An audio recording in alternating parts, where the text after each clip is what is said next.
Hey there everybody, James here, back with another watch review, and for me this one likely the capstone to my personal collection. So today we're looking at the Omega Seamaster, and this is the Aqua Terra day date 150 meter water resistant model. So this one is stainless steel case, and it comes in this, if I had to describe it, it's almost like maybe a midnight blue. It's got a little bit, it's not like a true navy color. Depending on the lighting, obviously, you get some different colors out of it.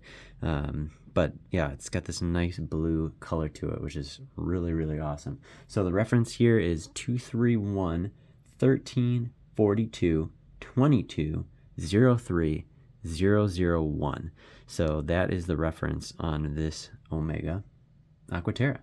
So taking a look at the case, we're talking 41.5 millimeters as far as the case goes, the case diameter. The thickness is 14 millimeters. So you can see it's got this nice brushing on the case here, and then polishing on the bezel, and then on the insides of the lugs.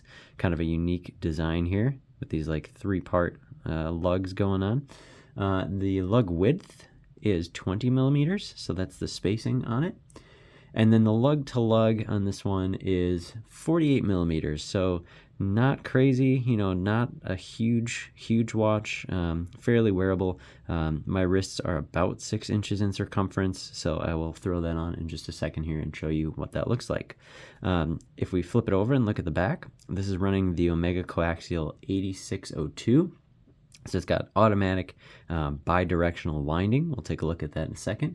And then also has this little logo right up here that is SI14, and that is a reference to the hairspring that it uses. So it's a silicone hairspring, which is very, very amagnetic, that you can expose this one to quite a bit of magnetism, and the hairspring is not affected by it because of that. The movement itself has 55 hours of power reserve, and because of the way that the movement is made, it's got this interesting and non-kind of standard beat rate of 25,200 vibrations per hour. So you can see that beating away in the watch there. Water resistance, like I mentioned, 150 meters on this one, so plenty of flexibility if you want to do some light swimming or just not worry about it being out in the rain or anything like that. So let's throw it on the wrist, and then we'll talk a little bit more about this watch.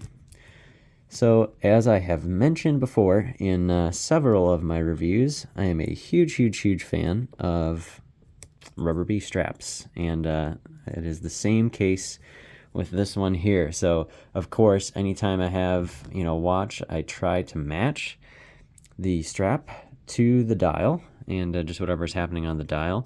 Again, I'm sure I will get some comments that the watch is too big for my wrist or oversized for my wrist, but again, the lug to lug here, a bit smaller than the biggest watch in my collection, so I feel good about the sizing on it. Feel comfortable wearing it. It's a nice proportion. It's a good sized watch, not super small, but also not oversized. Nothing crazy. So let's go back to the strap here in the buckle. So again, this is a rubber B.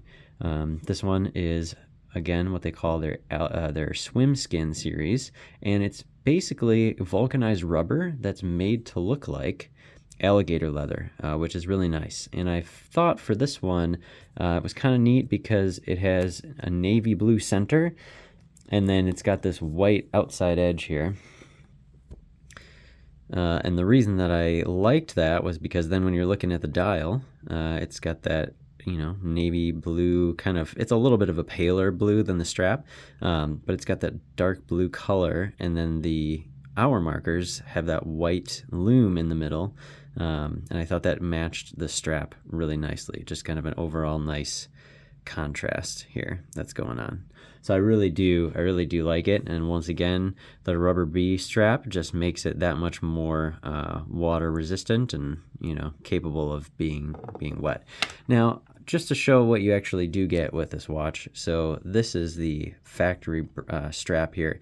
It does have, it's not black, it's just a real dark, almost like a midnight blue, that does match, you know, that kind of paleness of the dial pretty nicely. So definitely a good strap if you want to keep the factory one on there. I think it works. I think it works well. You also have, you know, a deployant clasp on the bracelet here. And the system that Omega uses is really nice because it tucks underneath.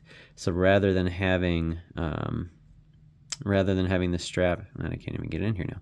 Rather than having the strap, you know, go over the top, it actually tucks underneath, so that when you close the bracelet on the watch, or the clasp, it actually just tucks right underneath, and you don't have to worry about it sticking out at all. So it definitely is a nice strap and clasp here if you want to use the factory strap on it. But again, I still prefer my good old rubber B, and that's just, I feel like, how I will always prefer ever since I started using those. So anyway, let's talk a little bit about the dial here. Let's take a look at this because some really kind of cool things going on. So you have this pattern that Omega uses on many of their watches, which is called like a teak deck pattern, made to kind of mimic the deck of like a yacht or a ship. And in these iterations, it goes from top to bottom, or bottom to top, you know, 12 to 6. In some iterations, you'll also see it go horizontally, so it'll go across the dial instead.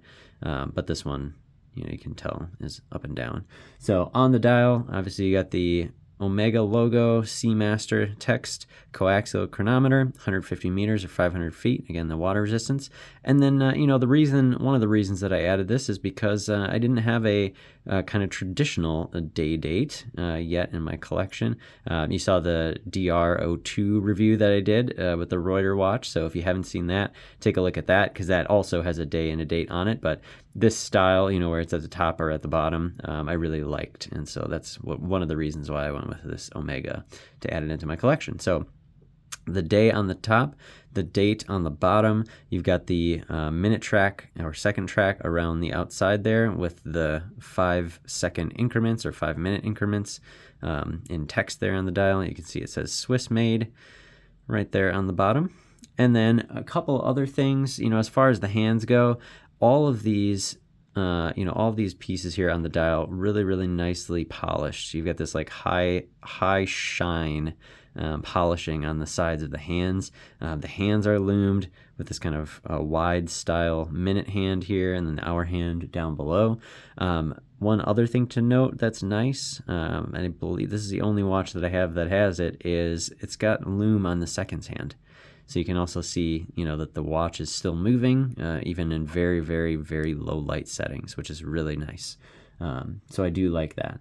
Again, the hour markers have that same polishing on there, which is really awesome. And, you know, again, when you get it in the right light, at the right angle, you know, it just has a nice reflective quality. The entire dial, the minute, you know, the minute mark, or the hour markers, just all have that really nice reflective quality, and that blue and white really stand out there as well. We talked about the complication already, you know, the day and the date. So let's talk a little bit about how to actually set this watch. It does have a screw down crown. So if we look at the side here, it's got this nice crown with the Omega logo on it. So let's go ahead and unscrew the crown if it's not too tightly screwed in here. I'm going to embarrass myself here. I can't even get the crown unscrewed. There we go. Okay, so that's that. So I've got it unscrewed now. It's in just the winding position, as you can hear that. So a couple of different setting modes. The first one, if I pull it out, is actually the quick set for both the day and the date, which is really nice. So if I rotate it clockwise, I set the date. And I'm going to actually go all the way around so we can show how to set this watch. So today is the 4th, so I'm going to set it to the 3rd. And then if I go counterclockwise, that's what moves the day. So kind of a real smart, clever system here for setting the day and the date. So the real way to do this is set the day and the date to the day before. Then I'm going to pull out the crown entirely. There we go. And now I've hacked the movement. So you can see the second hand has stopped, and now I can drive the movement forward, and then you can see it changes to today, to Tuesday. And I won't set it all the way. We'll just get it to our standard kind of, watch time here, right around there. And then you push it back in, and then you got your movement restarted. So this is the Omega Seamaster Aqua Terra day date in blue. They also do offer a black version of this, which also looks very nice. I've got a black watch in the collection already. I do also have a couple of blues, but this one was a little bit different.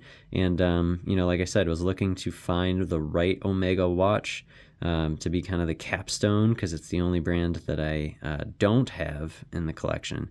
And just, again, having looked at many of them from afar for a while, particularly the Aqua Terra models. I have a review that I posted with a white dial Aqua Terra a while ago that I did have, but, just didn't have the same wrist presence, I think, because I used to a little bit larger watches, and didn't quite have the same wow effect on me as I think this one does. So a little bit harder to find.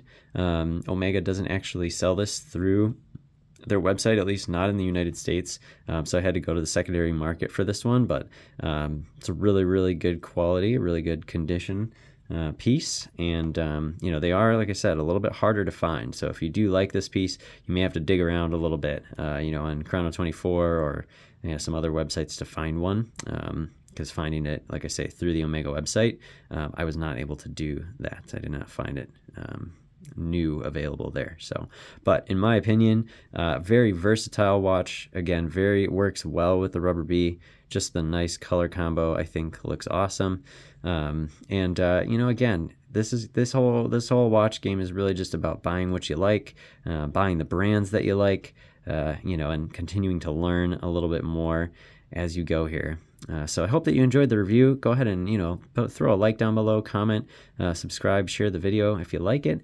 And, I hope that you find whatever watch you are looking for out there and make it yours, because that is what this watch game is all about. So thanks again for watching, and I will talk to you soon. Bye.